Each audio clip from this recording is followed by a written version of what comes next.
Make better money choices. Choose a bank that takes your money seriously. Business Watch is brought to you by Nedbank.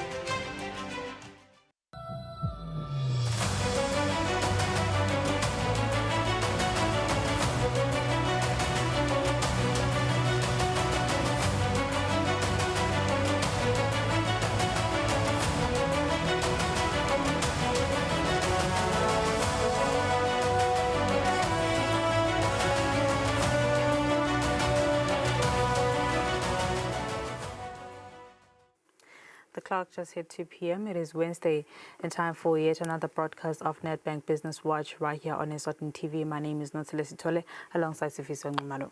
Welcome to the program indeed. I am Sifiso Ngumalo. Happy to have you join us on the program. Today we are going to have two colossal forces under the microscope on the show today, carbon and capital. First, Eswatini steps onto the global stage of carbon markets, the stock exchange, shoulder to shoulder with the Eswatini embassy, the Taiwan embassy, the FSRA, as well as the Central Bank of Eswatini. They are hosting high-level carbon market training in Eswatini. But the question is not who's in the room. It's whether Eswatini is truly ready to trade in the currency of climate and what carbon markets actually mean for our economy.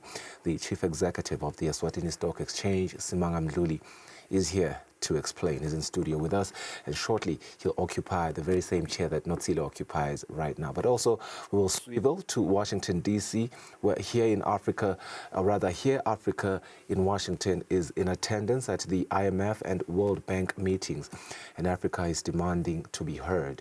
Economist Sanales Bia joins us to break down what Africa wants, what Eswatini stands to gain, and why the call for financial reform has reached fever pitch.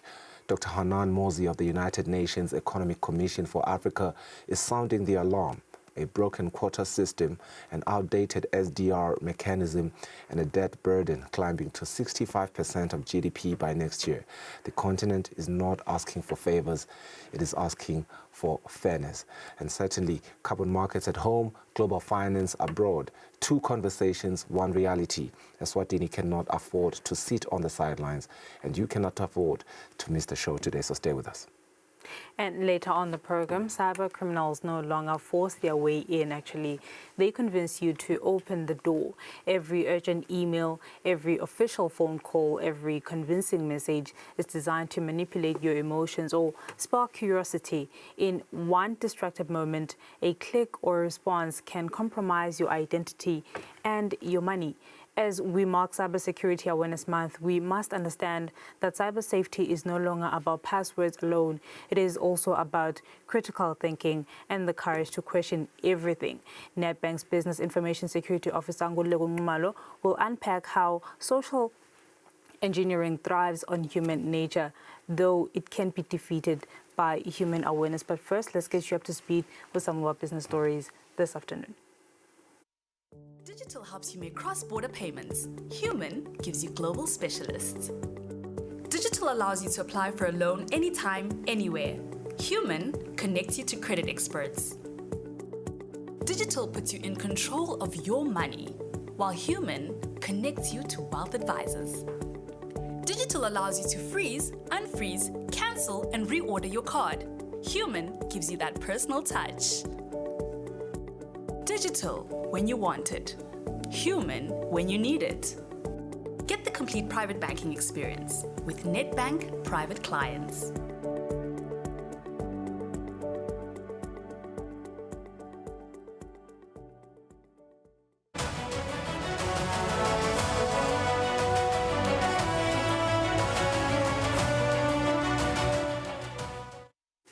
All right, it's 4 minutes after 2. You're still tuned in to Eswatini TV Market Nedbank Business Watch. I beg your pardon. We get into our Business Watch segment now. Let's have a look at this. The Minister for Finance, Honorable Nedbank, has called on the International Monetary Fund and the World Bank to fix the common framework, embrace innovative tools, and amplify Africa's voice and representation in global financial decision-making. Well, the minister was speaking in Washington, D.C., where he is attending the IMF and World Bank annual meetings as chair of the Bureau of the African Union Specialized Technical Committee on Finance, Monetary Affairs, Economic Planning, and integration. And during his attendance, the Honourable Minister Nedbank emphasised that Africa is taking continental action from sovereign credit ratings to domestic resource mobilization and curbing illicit financial flows, from forming an African Borrowers Club to deepening regional integration. He stressed that Africa must strengthen its economic sovereignty. Well, Dr. Hanan Mozi, who is the Deputy Executive Secretary as well as the Chief Economist at the United Nations Economic Commission for Africa, also highlighted the need to rechannel special drawing rights, SDRs, to multilateral and development banks as hybrid capital instruments. She called for a reform of the SDR allocation formula to reflect countries' liquidity needs as well as their vulnerabilities, in addition to IMF quotas. And those are just some of the business updates we have for you this afternoon. We'll catch a break. Nedbank Business Watch continues immediately after this.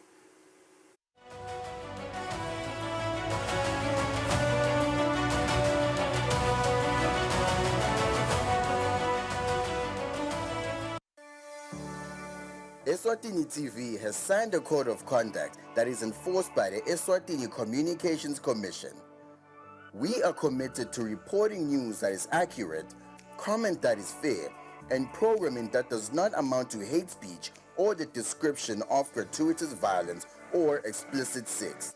For any complaints of our programming, please contact us on 2411-9600 or email info@eswatinitv.co.sz. You can also contact the Eswatini Communications Commission on 2406-7000 or write a letter to ECCOM on PO Box 7811 Mbabane. Email address is info@ecom.org.sz.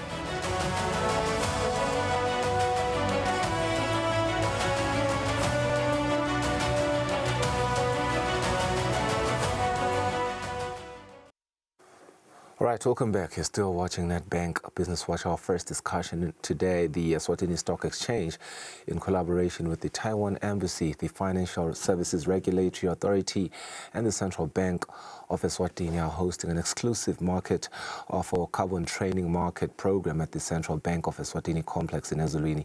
Now, to understand what carbon markets are and how ready Eswatini is to participate in them, we're now joined by the Chief Executive of the Eswatini Stock Exchange, Simanga Mdluli. Mdluli, thanks so much for your time. Welcome to the program. Thank you, Mr. Ngumalo. Thanks for having me. I mean, I'm telling the viewers to understand what carbon markets are. I think let's just start there. What are carbon markets? No, thank you very much. So, Mr. Ngumalo, carbon markets are really just a market in which we trade carbon credits. Right. Carbon credits are basically certificates that have been created and awarded to businesses or stakeholders of any type that engage in projects that will either reduce or remove greenhouse gases from our atmosphere. As we all know, those are very bad for our atmosphere. Yeah. Let's talk about the objectives, because we understand a training is underway. You know, what are the objectives behind it? Thank you. So, as people or your viewers will probably know, we do have legislation that's actually in the way. We're looking to promulgate the climate change bill as a country. And so the idea here is that we've brought on all these stakeholders that will be affected by this legislation to basically capacitate them so that, by the time that the relevant government institutions goes out to engage them on the creation of regulations, they will at least be in a position to engage meaningfully and ask the right questions of those legislation. Yeah, carbon markets is a very broad thing, and even the term climate in itself is quite broad. One then wants to understand the kind of topics or modules that are covered during this training. Also, this training has been very, very helpful to our stakeholders in the sense that it not only introduces the whole topic of carbon markets, greenhouse gases and everything, but we've also actually delved deeper into actual examples of how or the types of projects that stakeholders can get into for which they can then be awarded these carbon credits, which they can then trade. So yeah, we're delving into topics like, cooking stoves that are known to actually use less fuel and emit less. We're looking at renewable energy, biomass, things of that nature. So these are the things that we're telling our stakeholders that they can get into and create projects that they will then be awarded for those projects in eliminating the gases. I suppose the answer to the question I'm about to ask, the long and short of it would be the expected outcome would be Eswatini reducing its carbon footprint, right? Correct. But I want to ask you, what expected outcomes should we expect after this whole development? Right. So as already mentioned, we do want a stakeholder that is more informed, so that they can ask the right questions. But, as the Prime Minister actually mentioned at one of the conferences that had to do with greenhouse gases and emissions, he mentioned that as a country, we are supposed to take a step into and actually take a lead as a country in these matters. Because obviously, not only does it bring on additional streams of income, but it actually goes to the point of improving our environment and for our future generations as well.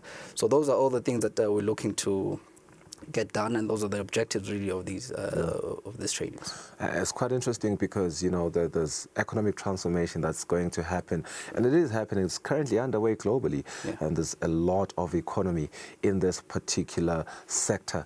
And I want to ask you, how ready is Eswatini to trade in this economy? So, Mr. Numalo, there's a lot of work to be done, that's for sure. But, these types of trainings and us spearheading these, it's encouraging. It does mean that we are well on our way as a country to at least get ready. In terms of readiness, definitely we have the legislation that has to be promulgated. That would be the first step. And then obviously trying to get our stakeholders who will now be informed and have legislation to back them up to actually then go into the global standards where we'll be registering their carbon credits for trade. Let's talk about local businesses, because we do not want to sideline them. This is a business show at the end of the day, and 90% of our economy is with the SMEs, and that's a lot of local business. How ready are they to trade in this economy, and what should be done really to capacitate them more? Right. Well, I'm very happy that they were represented at the trainings today, and a lot of them actually come through. Interestingly enough, we actually had one Eswatini-based business that actually showcased one of their cooking stoves that they've developed, that they've made. So people are well on their way. They're informed. They do know about this sector that we're in. And we, as a Eswatini Stock Exchange, together with our partners who we've mentioned already, will continue to try and capacitate them, bring them to the table to give them more information, the latest information, and maybe even go as far as linking them with foreign businesses that are actually in this sector as well, or that are further along in terms of carbon credit markets. Yeah. And how critical is youth participation in this? Because just recently the Youth Sustainable Development Center, was it last week Friday, I believe, because we had them on the show, they were commemorating Youth Adaptation Action Day, and part of it was just increasing the awareness as well as the action beyond the awareness for youth participation and advocacy. But I think more of that conversation was the youth being aware is not enough. They need the resources, and they need to be capacitated and given the conducive environment to then thrive. How big is that?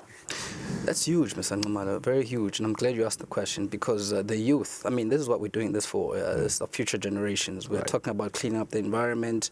It is all for the future generations. So their involvement is definitely huge. It's very important. And, you know, there's another aspect that maybe we should touch on here, which is, as I've mentioned, this carbon market is here to bring in additional revenue streams for businesses, but also it could be job creating, right? And that's huge for the youth. We obviously know that the issues, the challenges we are facing as a country in terms of youth employment. So this would be a sector definitely they need to be in the conversation around the table and involved in this. Well, Mr. Mpuli, thank you so much for your time, and certainly we're very happy with this development and wishing you all the best as you continue to endeavor on that. And certainly the country right now plagued with three very important issues. One of it is youth unemployment, which this development could remedy. The other one is just the state of our economy. Yes, it has been improving, but it can do much better. And considering everything that's happening around the world, we really do want to be up to par with the rest of the global economies with regards to climate change and our own adaptation. But also, not only that, job creation, with which he has mentioned, the transformation of our economy, all of that. Climate change, we have seen what it has done, ravaging different communities around the country, people in Mangayane, people in Ngulwini, they can attest to that. And so we want to really applaud what they are doing and advocate behind it. We have more on the program after the break. Stay with us.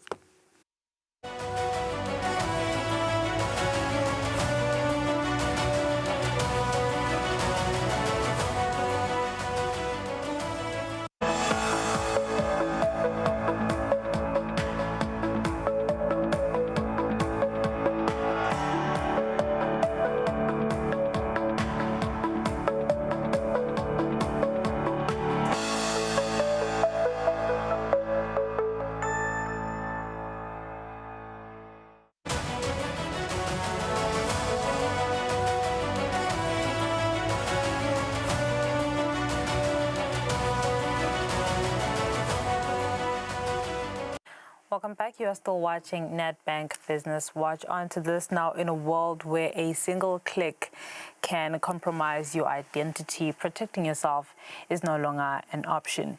This Cybersecurity Awareness Month, Arm Yourself with Knowledge and Questions. You should be questioning every request that you get on your social media platforms, on your mobile phones, which is why today we'll speak to Ngulego Nkumalo, who is the Business Information Security Officer at Nedbank, on the subject of social engineering. A very good afternoon to you, and thank you so much for coming to our studios today. What is social engineering? Good afternoon, Notsile, and good afternoon to the viewers. Social engineering is a manipulative technique used by cyber criminals to actually exploit the human trust to gain sensitive information or to gain access to systems or networks that are actually very secure, but they use the humans to have access to those systems. Yes, so we know that we are living in a world where nowadays systems, our networks are very secure, and cyber criminals have looked at other ways to gain access to those systems, and they've understood that now the weakness to the systems, the networks, are the people. So now they are trying to find ways to exploit the users to enable them to have access to those systems, because as I've mentioned, that the systems are now very hard to hack. So this easy way to systems now is to manipulate human trust, try to convince them to get that information that you might need to have access to those systems. With this threat a reality, why does it work? Why is it that it's so successful? Social engineering is actually one of the cheapest ways cyber criminals can use to gain access to our information systems or networks in order for them to have access to sensitive or confidential data. It works mostly because as humans we are gullible at times, or we are very busy to scan around our environment to see if there is something that is suspicious.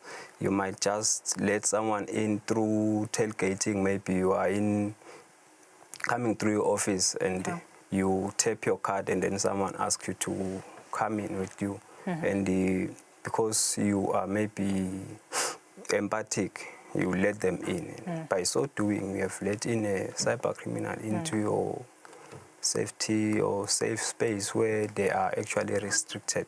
Right. Can I tell when I'm being attacked or being socially attacked or being cyber attacked through this platform, socially engineered, that is? Can you give us examples actually? Yeah, social engineers, they tend to be very predictable. But if you are not very vigilant, you will get caught. They will ask you to act urgently.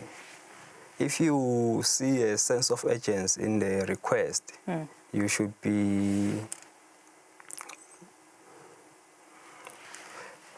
now start to question why is this urgent. Like a request to change your PIN or to change your password, and they would give you like an ultimatum to say you should change it in maybe the next 30 minutes or something will happen. Or else they use fear to make their victims act. You will be told that maybe you have been summoned a court order, and to avoid further consequences, you need to do ABC. Out of fear, maybe you act, and then you find yourself that you are a victim. Right. They also take advantage of desperate times. You know, when you are in need, maybe we have just, for example, we saw headlines a few weeks ago whereby an old woman was scammed a huge sum of money. When you are that woman and somebody comes and says, I can help you recover that money. Now you will be desperate to recover that money. And they say, to recover that money, you need to give us this maybe 10,000 to recover 250,000. Out of desperation, you also fall for that scam, and you are scammed again. Those are the things that makes us as humans very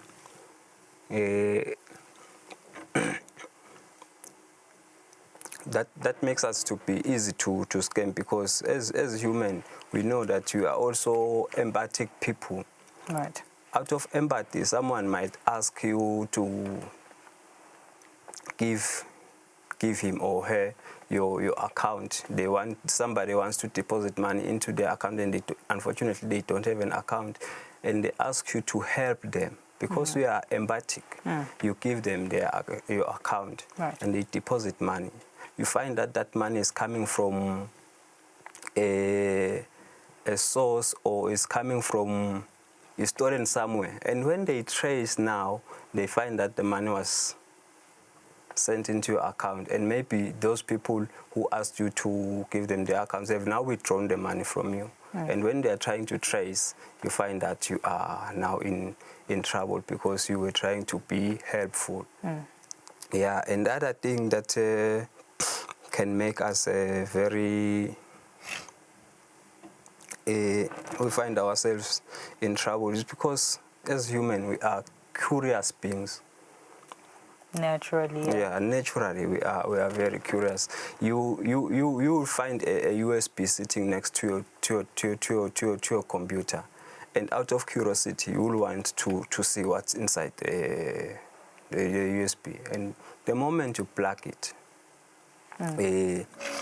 maybe it has a ransomware. It starts installing itself, replicating throughout the network, and then you find that the network is shut down. Right. Yeah. Ngulego, you are the expert, and I believe in this particular month, the Cybersecurity Awareness Month, we're going to be having a lot of discussions on digital safety. But you deal with these challenges or these threats on a regular basis, on a daily basis. What are some of the common types of social engineering techniques that you often see or that you often encounter? There are quite a lot of them, Notile. I will speak to the most popular ones or the most common ones, which we have phishing. Okay. Phishing is whereby cyber criminals will send you an email to say, Notile, your account has been hacked, and to help you secure your account, you need to do ABC. Maybe they give you a link to click, and by clicking that link, it takes you to their site. And whatever happens there, is monitored by the cyber criminals. And the other common type of social engineering is phishing. Phishing is most common in Eswatini, where by social engineers, they call you. It's voice phishing. That's why it is called phishing. So it is the most common one, where we have these scams where they will call you and say you applied for a grant, maybe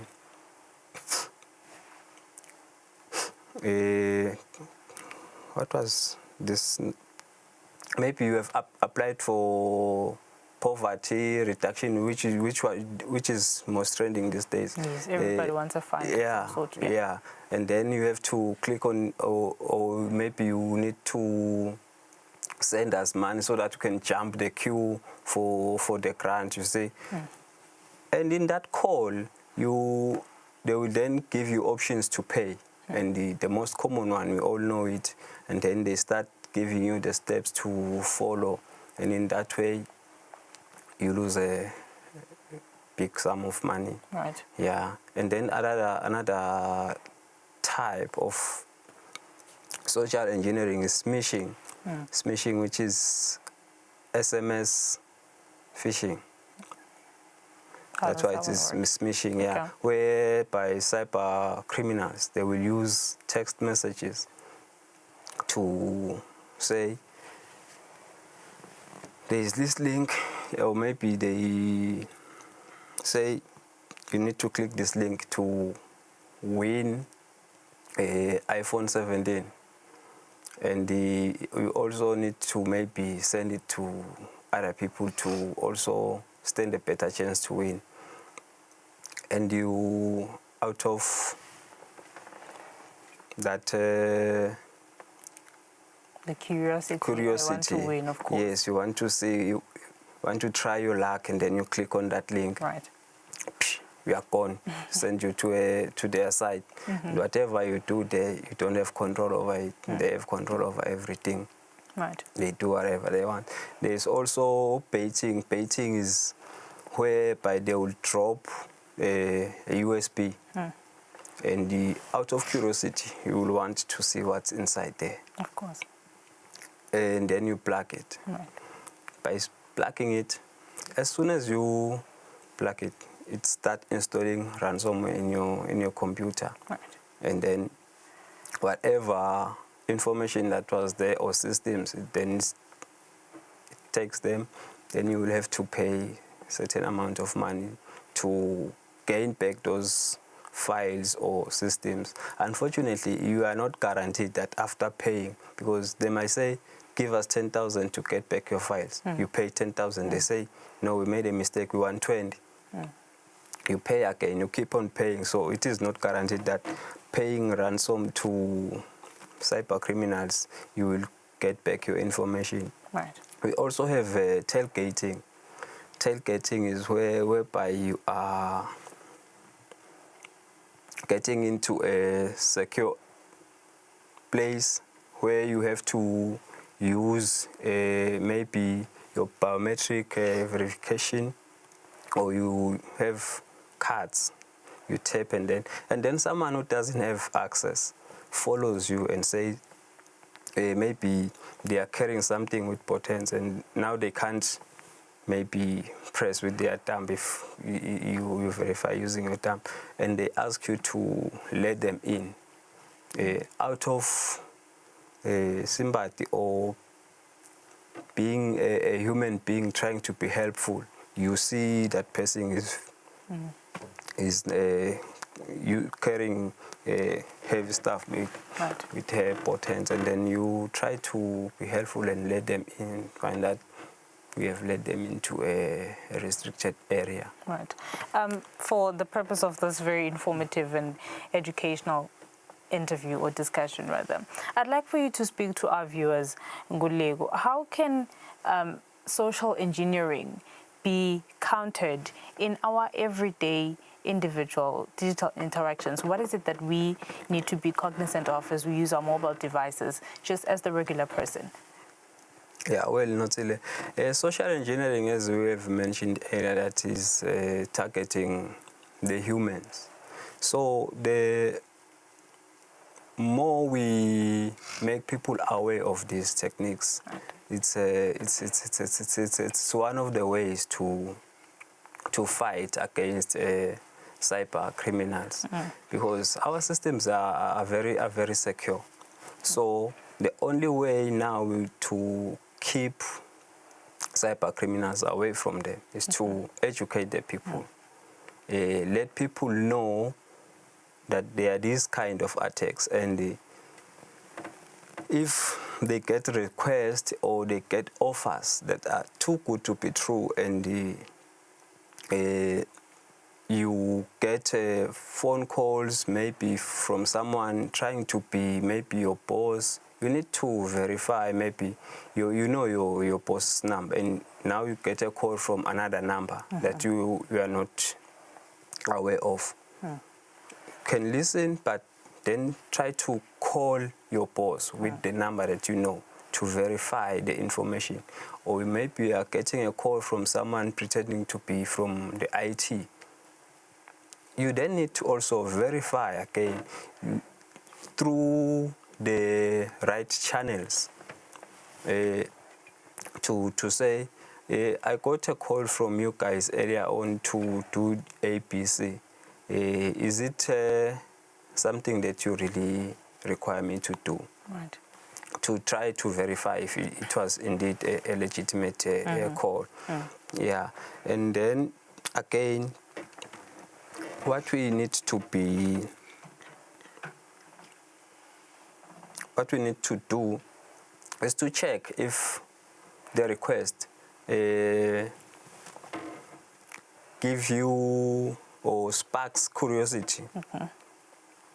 And you do not have to act as soon as you got those requests. Right. You need to check, keep calm, try to be, if you maybe are in the office and then you get an email that makes you feel pressured, take a break, then come back and then try to check if this is really a legitimate email, or hoover on some of the links that you would say, the link would say it's coming from Nedbank, but when you try to hoover on it, the link, it pops up the whole address.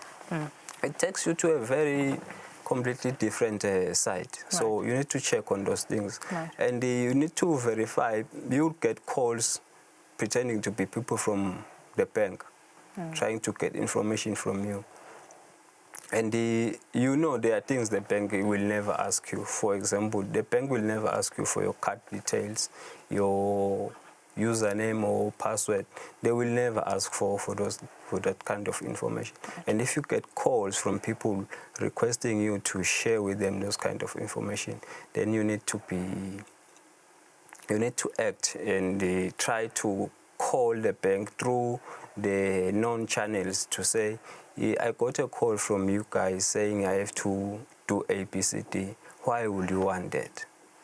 Yes. Fair enough, Mulega. Thank you so much for your time. Verify the information that you've received or the request that you have received. Be digitally smart, be digitally vigilant. That was Ngulego Ngumalo, the Business Information Security Officer from Nedbank.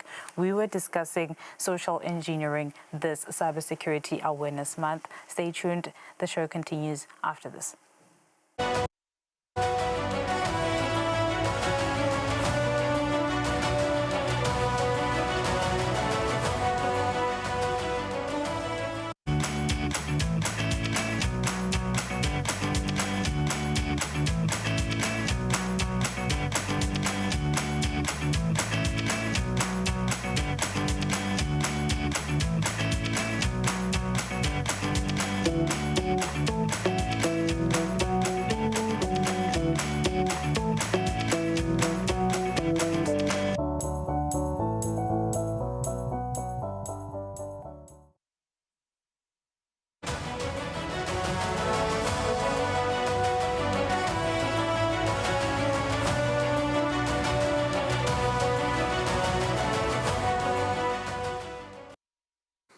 Welcome back. Our live interview now virtually via our Zoom video link with our economist, Sanellis B. Our discussion, Africa, which is pushing for a stronger voice for African countries, as well as an improved access to finance for the continent at the IMF and World Bank ongoing at the Washington, D.C. Currently, Dr.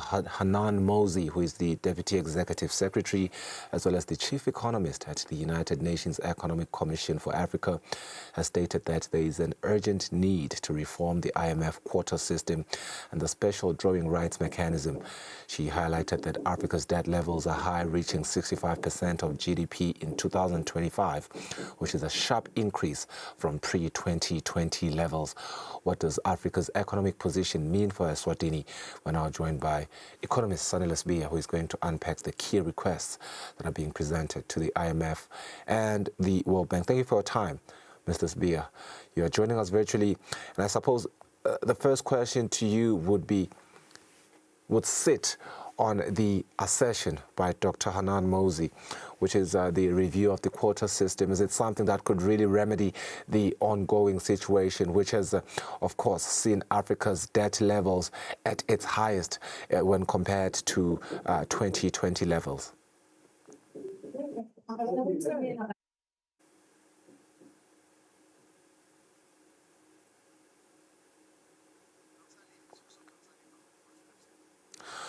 Mr. Sbia, we're just asking, our question primarily sits on the same assertion that was submitted by Dr. Hanan Mosey at the ongoing conference in Washington, D.C., which is that perhaps there has to be a review of the quota systems, particularly the ones that are directed for Africa.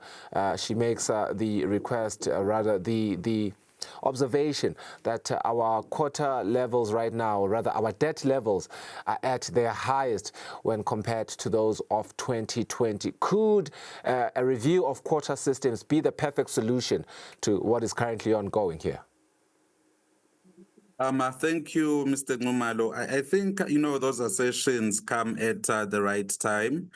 We need to review the international financing system, the IMF, the World Bank, and all the other multilateral organizations, because when you look at it, you realize that the quota for Africa is estimated to be around 5.23%. But when you look at the charges that Africa has paid to these multilateral systems, we are looking and talking around 23%. So there is a need to review those, in terms of access for Africa into these different multilateral funding organizations, and, also look at the interest that Africa is paying. Because when you look at the fact that in terms of surcharges, we are paying around 23% of the overall portfolio, that means the interest that we are actually paying as African countries is relatively high compared to, the developed North, which is one of the issues that we need to look into, considering that only a few, if not just a couple of African countries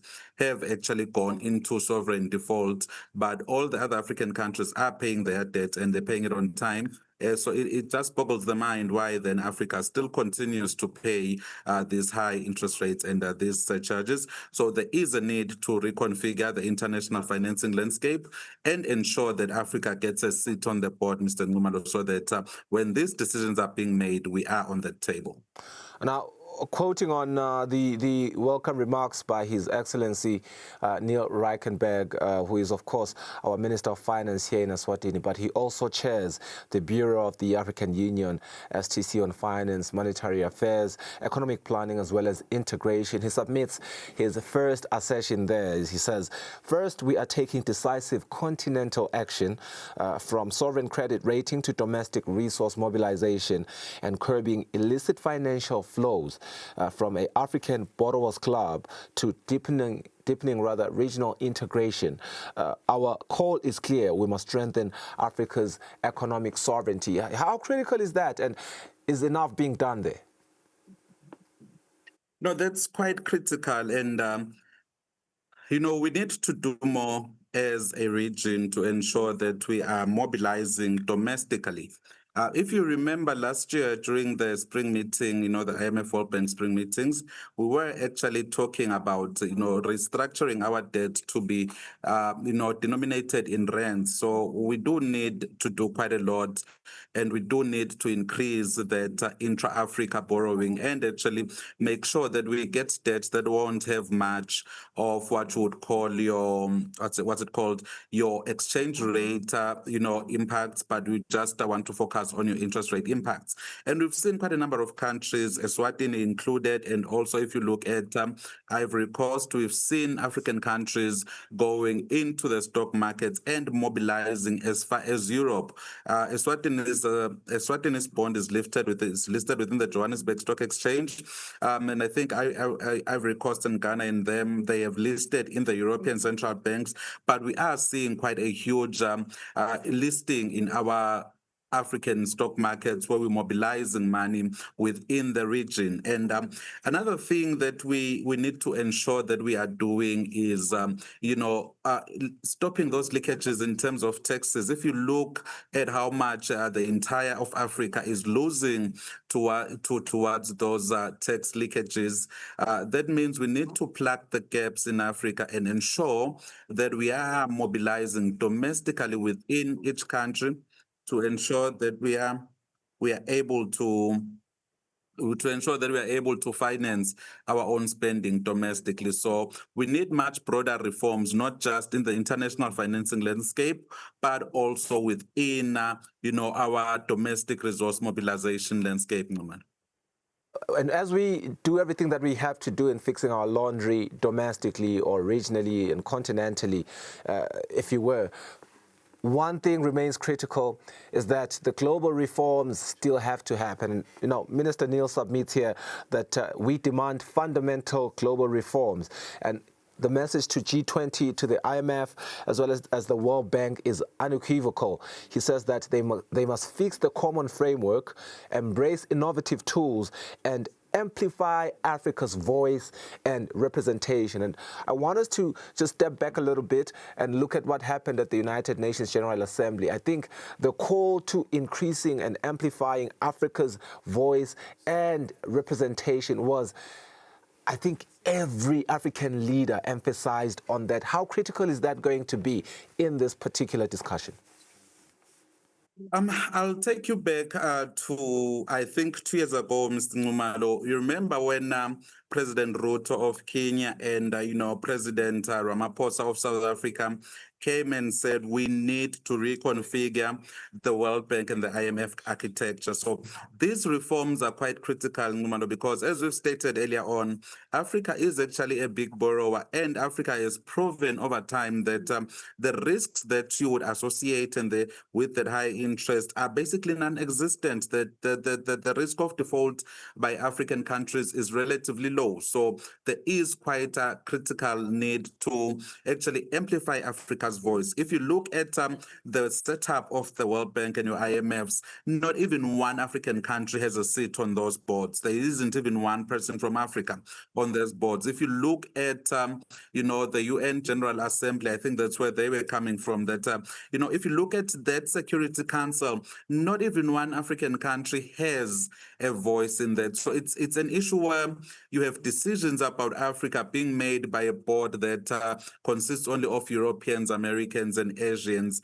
Yet we need to have a seat on the board so that we can bring our own perspective, so that we can, advocate for financing modalities that are going to actually increase Africa's footprint on the globe, economic footprint. So there is a need to amplify Africa's voice, and we need to continue that push to reconfigure that architecture to make sure that we do have a few Africans on those boards, because Africa is proven to the world and, beyond doubt that in as much as we may say there's instability in Africa, but Africa pays its debts.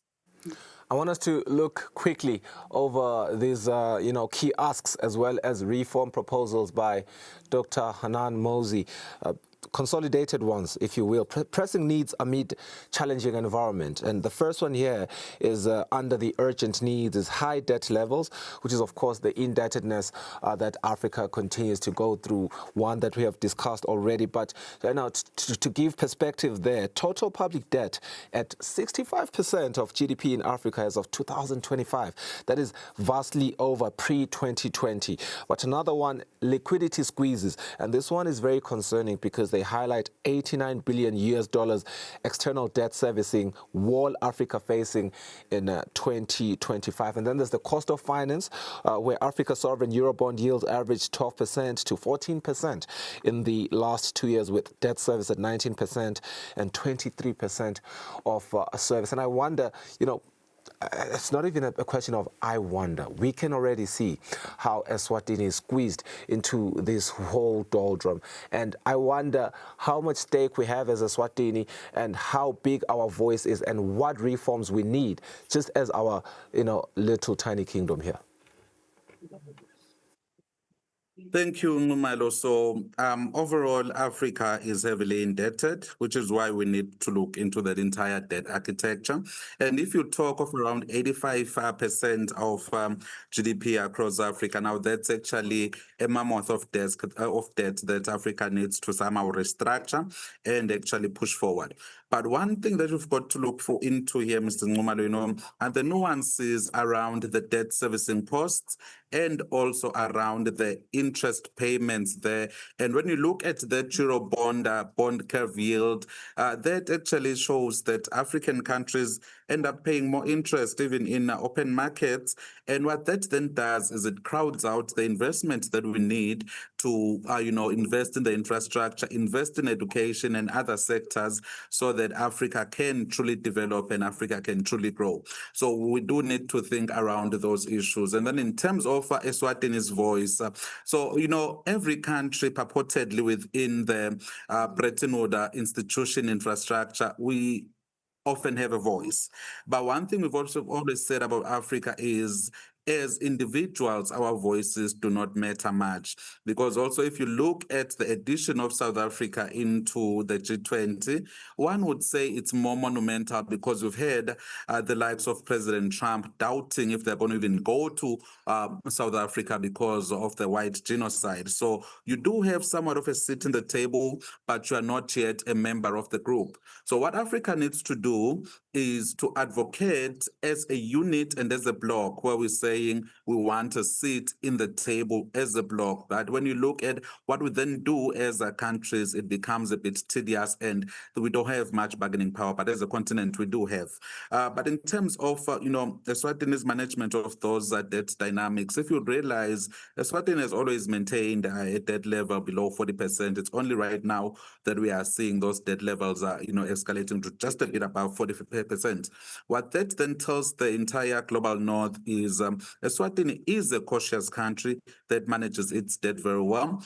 And that somehow gives us a bit of leverage in the negotiating table where we come out as this success story, which within Africa is not yet reached what we call debt overhang. So we do have a bit of leverage in the sense that we have a good story to tell. And the fact that our very own finance minister now sits and heads a very important organ of these Bretton Woods institutions. Mr. Spear, thank you so much for your time. We understand the call is quite clear. It is that the ideas have been there, the mechanisms and the frameworks and the smarts and the geniuses are there in Africa, but the biggest challenge is the fragmentation and the silos that have been cited as the biggest impediment for Africa to move beyond this roadblock. So the assertion is clear. Africa should move as a unit, as a block, so that they really get a seat at the table and we can have these quarter systems really reviewed from a strong voice coming from Africa. Let's go for a net break. We have our market analysis with Toba from Nedbank, sitting with Notsile. Stay with us.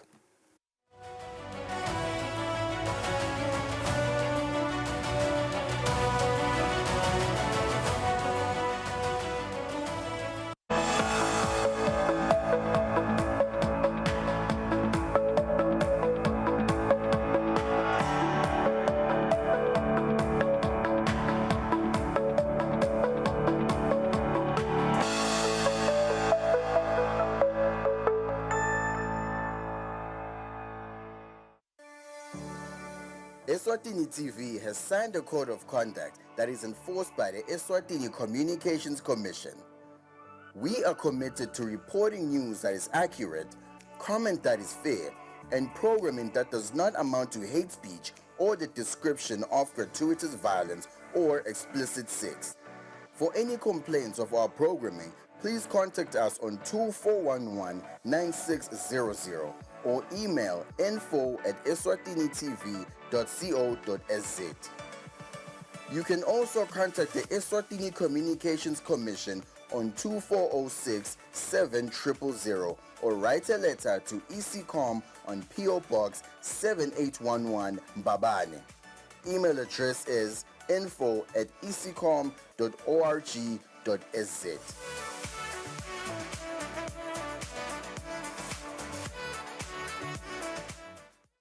Digital helps you make cross-border payments. Human gives you global specialists. Digital allows you to apply for a loan anytime, anywhere. Human connects you to credit experts. Digital puts you in control of your money, while Human connects you to wealth advisors. Digital allows you to freeze, unfreeze, cancel, and reorder your card. Human gives you that personal touch. Digital when you want it. Human when you need it. Get the complete private banking experience with Nedbank Private Clients.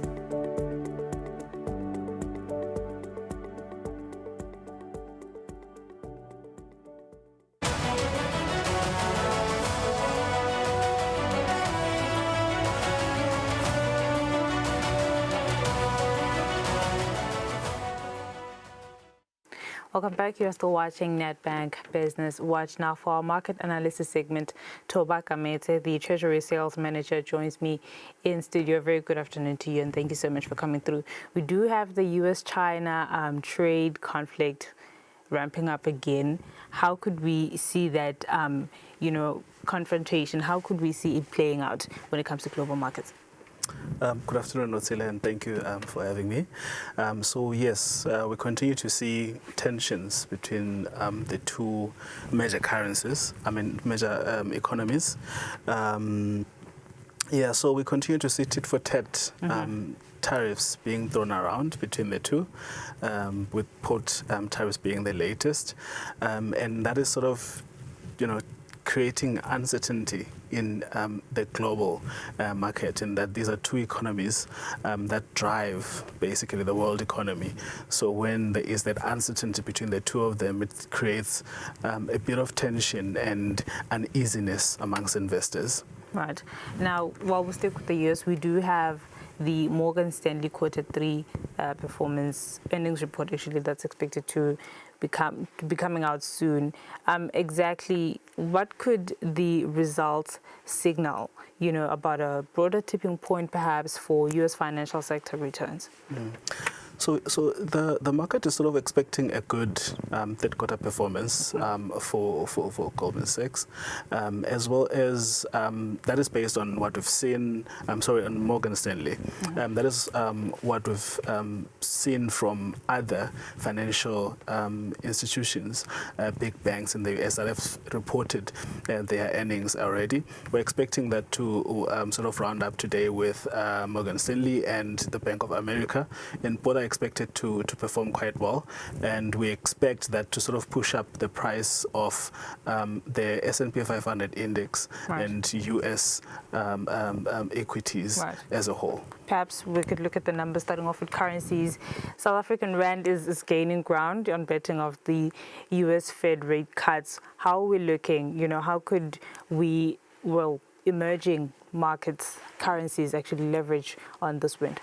Yeah, so the Fed chair sort of gave dovish comments yesterday on the interest rate trajectory of the U.S., hinting on further rate cuts in the U.S., with markets sort of pricing in a 25 basis point cut in October, as well as another 25 in December. So that has sort of weighed heavily on the dollar. Yeah. And as such, we see emerging currencies gaining more ground as a result of that. Investors are sort of then looking at more risky assets to put their money in.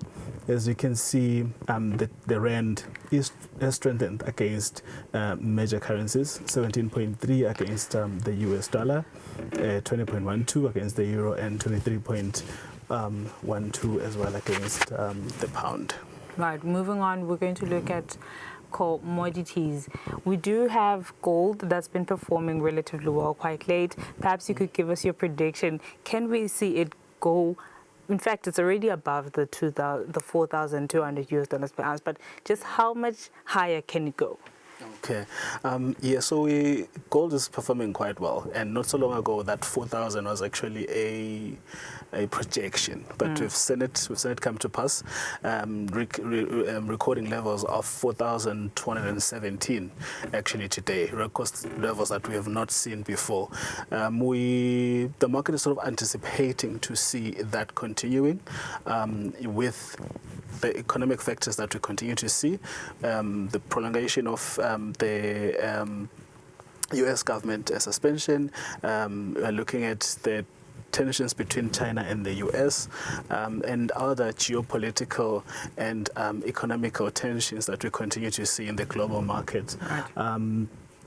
As you can see, 1.44%, which is quite significant, increase for gold, and a slight increase for Brent crude at 0.14%. Right. Yes. Then when we look at our equities, are they riding the wave, or especially taking advantage of the government U.S. government shutdown? Actually, that's actually entering its third week today, if not yesterday. Yes. It's been a while. We're hoping that we'll get a bit of, a resolution to that, because it's sort of clouding markets as well. We're not seeing economic data coming out. We're supposed to see the US CPI number coming out today, but we didn't see that.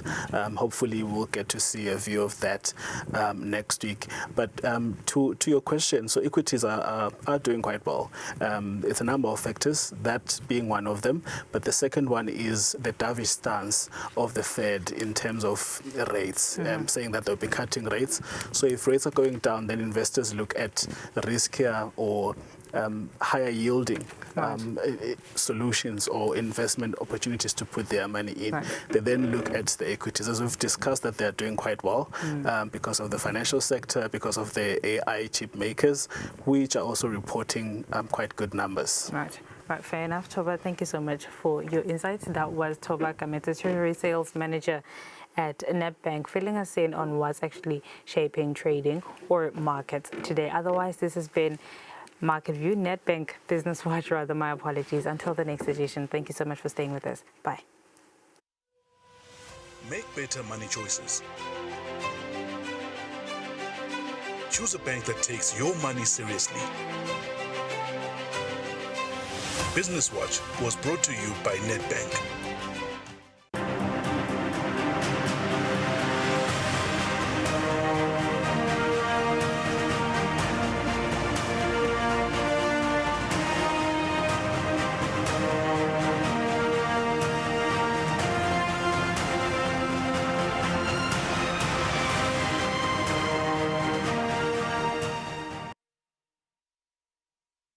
Kude lesinye isikhathi ngaphandle kwalesi aba research bafunze. being risky means ukuthi nalokuwa kwayo kulula nathi kufuna sente ukukhicita lokusembili